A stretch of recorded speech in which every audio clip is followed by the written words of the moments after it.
और लेखक प्रोफेसर अमरनाथ जी और संचालक श्री पांडे जी, ये सभा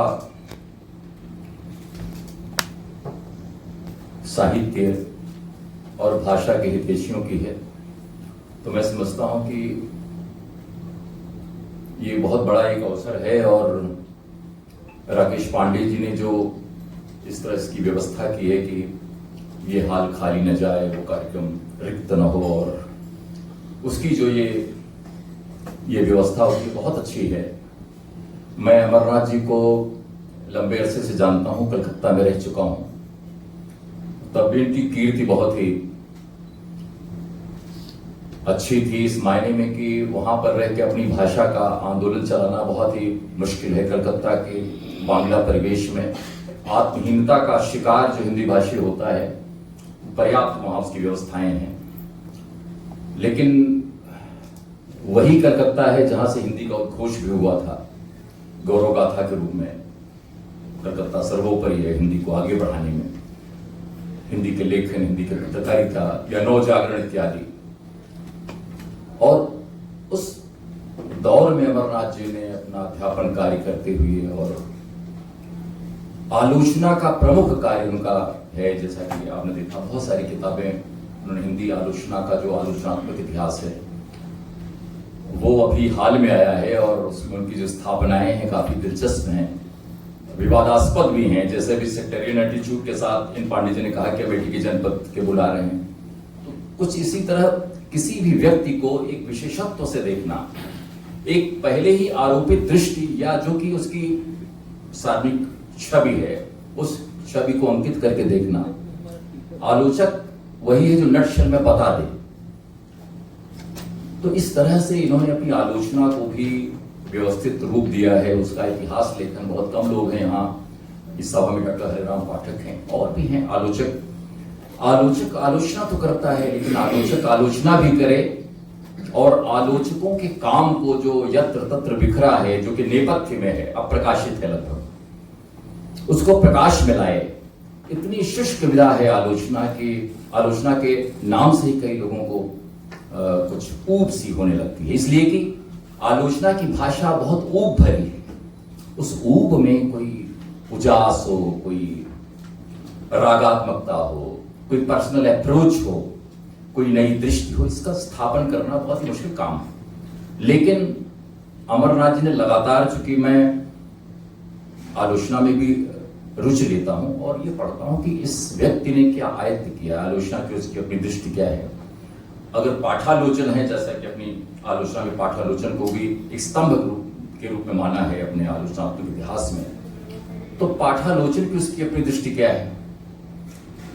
आलोचना में तो डॉक्टर साहब ने हिंदुत्ववादी आलोचना, संघवादी आलोचना, छायावादी आलोचना, मैंने तो छायावादी कविता सुनी थी, इन्होंने छायावादी आलोचना का एक उपक्रम उसमें रखा है कि ऐसे कौन लोग इसमें परिगणित किए जाने चाहिए। तो जाहिर है कि इस दृष्टि के साथ आलोचना के इतने बिखरे और अव्यवस्थित इतिहास में नामांकित हुई अंतर्वस्तु को सहेजना बड़ा काम है। ऐसा बड़ा काम लगातार किया है, और कई किताबें उनकी इस आलोचनात्मक इतिहास के समेकन के रूप में लिखी जा चुकी है। अब ये जो पुस्तक है आजाद भारत के असली सितारे, ये अपनी तरह की अकेली पुस्तक इस मायने में है कि यह साहित्य के अध्येताओं के लिए बेशक 100% न सही, लेकिन जिन्होंने भारत के निर्माण में योगदान दिया है, जैसे कभी शायर कहता है कि अंजुरी अंजुरी खून दिया है मैंने भी इस ताजमहल में। जो ताजमहल बना है ये, उसमें हमारा भी रक्त है, हमारी भी अस्थि मज्जा लगी है। तो भारत के निर्माण में सांस्कृतिक, आर्थिक और अन्य तरीकों से उद्योग धंधों में श्रम के मूल्य को समझने वाले, गांधीवादी मूल्यों को बढ़ावा देने वाले, मानवतावादी मूल्यों को बढ़ावा देने, श्वेत क्रांति लाने वाले इत्यादि इत्यादि, इतनी तरह के उपक्रम हैं, इतनी तरह के उद्यम हैं, इतनी तरह की मानवीय प्रक्रियाएं हैं, उनमें शामिल होकर भारत का निर्माण करना बहुत आसान काम नहीं है। हम जो हिंदी में 2-4 लेख लिख लेते हैं और उछलने लगते हैं कि हमने बहुत बड़ा काम कर दिया है, लेकिन आप ये देखें कि वह व्यक्ति जो मजदूर है, जो अन्ना हजारे होता बात ये बात है कि गाँव का शिकार हुआ या क्या कहा, बहुत सारे लोग राह पर चलते मंजिल नहीं मिलती, जिनके सपनों में आग होती है, रात भर करवटें बदलते हैं, लेकिन करवटें बदलने की प्रतिश्रुति क्या है, उसका प्रतिफल क्या है, ये देखा जाता है। एक हद तक वो व्यक्ति भी जब काम अधूरा छोड़ देता है तो वैज्ञानिक उस अधूरे कार्य को लेकर आगे बढ़ता है और नई खोजें करता है। खोज का कोई सिलसिला कभी खत्म नहीं होता। तो इस तरह से जिन लोगों को इसमें, जिन निर्माताओं को लिया है, जिन सितारों को लिया है, उसमें जैसा डॉक्टर साहब ने कहा कि वो उनकी अपनी दृष्टि है। बहुत लोग छूटे हैं। सबसे पहले उन्होंने इसका जो समर्पण वाक्य लिखा है, उन असली सितारों को जिन्हें मैं इस पुस्तक में स्थान नहीं दे सका, ये मतलब अद्भुत किस्म का यह समर्पण है। मेरी किताब पढ़ रहा था, लिखा था कि वो शाम को जिस दिन सूरज नहीं डूबा, एक ऐसा समर्पण है। उस शाम को जिस दिन सूरज नहीं डूबा, ऐसा समर्पण वो नीरज दे सकते थे।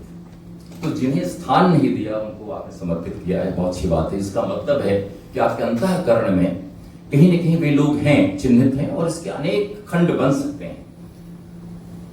तो ये बहुत बड़ा काम है। प्राय हम लोग पत्र पत्रिकाओं में प्रोफाइल पढ़ते हैं, ये प्रोफाइल से आगे की विधा है। जाहिर है कि अगर हिंदी का एक आलोचक इस कार्य में संलग्न है तो उसने जितने विशेषत्व शीर्षक के रूप में दिए हैं नटशेल में, उसी में उसने अपनी दृष्टि समाहित की है। गांधीवादियों की पहचान बहुत अच्छी तरह यहाँ डॉक्टर साहब ने की है। असली सितारे तो इसमें दोनों खंडों में, एक में 28 और एक में 31 हैं। इसकी संख्या और भी हो सकती, कुछ भी हो सकती है, लेकिन गांधीवादियों को समझने में जो प्रायः भूल हो जाती है, बाहर से आदमी गांधीवादी दिखता है, भीतर से और प्रवेश करिए तो उसमें बहुत सारी और छायाएं दिखती हैं, विपथन दिखते हैं। तो इन्होंने किसी को गुजात गांधीवादी कहा है, किसी को संघी गांधीवादी कहा है, और ऐसा कहते हुए भी आजाद भारत के असली सितारे के रूप में यहां रेखांकित किया है कुछ खराबियां मेरी तामीर में जरूरी, 100 मर्तबा मिटा के बनाया गया हूं मैं, मीर कहते हैं। तो खराबियों के बावजूद, गुजात गांधीवादी के बावजूद, संघी गांधीवादी के बावजूद, भटके हुए गांधीवादी के बावजूद, ऐसे तमाम गांधीवादियों को यहां पर रखा गया है जो विचारक हैं, जो अन्यथा समाज के निर्माण में लगे हुए हैं, और जो लोग उत्पादन के कार्य में लगे हुए हैं, श्वेत क्रांति में लगे हुए हैं। यहां तक कि बाबा रामदेव की आस्था को भी आस्था का व्यापार करने वाला कहा गया है। जाहिर है कि एक भीतर हमारी जो अंतर्दृष्टि है, जो सार्वजनिक रूप से छवि उस व्यक्ति की समाज में है, उसको इन्होंने रेखांकित किया है। हिंदी का एक आलोचक जिसके पास आलोचना की बड़ी भारी भरकम शब्दावली और पारिभाषिकी होती है, वो इतनी आसान भाषा में लिखे, ये उसके लिए चुनौती होती है। उसे कहा जाए कि बच्चों के लिए पाठ लिख दीजिए तो उसके लिए बहुत मुश्किल होगा। इसलिए बहुत सारे उच्च कोटि के जो साहित्यकार हैं, बच्चों के साहित्य में फंसने से कतराते हैं। वे बाल गीत नहीं लिख सकते, वे बाल कहानी नहीं लिख सकते, वे बच्चों के लिए प्रेरक साहित्य, कोई गल्प नहीं लिख सकते, कोई जीवनी नहीं लिख सकते। लेकिन आलोचक की यह भी एक तरह की चुनौती है, उसके लिए परीक्षा है, जिसका प्रमाण जी यहां पर करते हैं कि यह पुस्तक हम लोगों को, जो लोग अपने समाज के नायकों को जानना चाहते हैं या कभी कभार उनके बारे में कोई चीज देखनी भी, आज तो गूगल उपलब्ध है, आप करें विकिपीडिया पर उसको बताएगा, बहुत तमाम स्रोत है जानने के लिए। लेकिन सारी स्मृति हमारी इस समय गूगल केंद्रित है या डिजिटल डिवाइसेस में केंद्रित है। हमारी अपनी स्मृति सत्ता धीरे धीरे विलुप्त हो रही है, और अभी भी सिरहाने अगर पुस्तकें हों तो नींद अच्छी आती है, और एक तरह का जो सुकून है, सूचना का जो सुकून है, इसमें सूचना का आतंक नहीं है। बड़े अच्छे ढंग से किया है, और जिनको गुजात गांधीवादी कहा है उनके भी अंतर्निहित मूल्यों को रेखांकित किया है। तो यह सबसे बड़ी बात है कि यह पुस्तक छात्रों के लिए, और जो आम शिक्षित वर्ग है उसके लिए भी बहुत उपयोगी है। और इसको लिखते हुए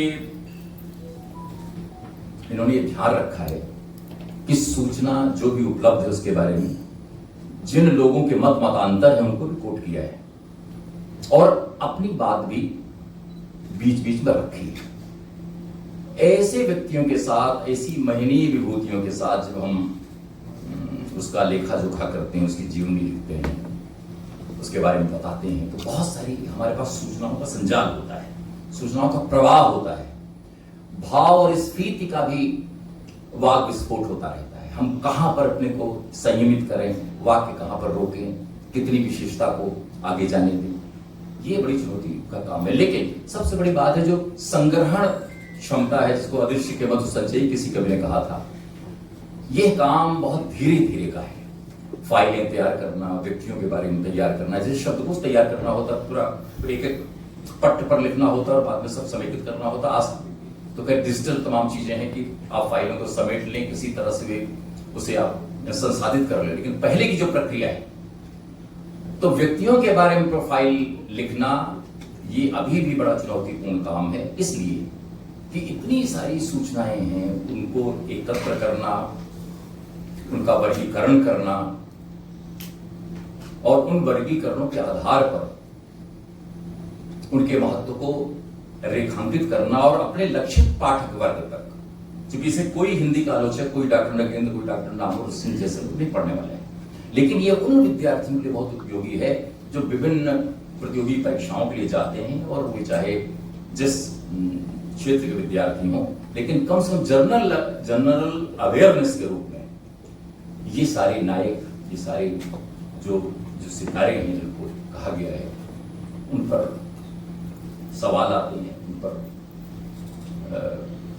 ऐसे प्रश्न आते हैं। तो बहुत सारे क्षेत्रों में ये जानकारी इतनी उपयोगी है, और न केवल हम लोगों के लिए जो कि साहित्य में है और साहित्य के अलावा और दूसरों को कोई नायक और नायक नहीं मानते, कोई सितारे उतारे नहीं मानते, तो उनको भी ये जानना जरूरी है। और प्लस पूरा जो भारतीय समाज है वो ये जाने कि हमारे समाज की संरचना में, भारत के निर्माण में और किन किन तत्वों और उनके उन नायकों का योगदान है। बहुत धन्यवाद, शुक्रिया।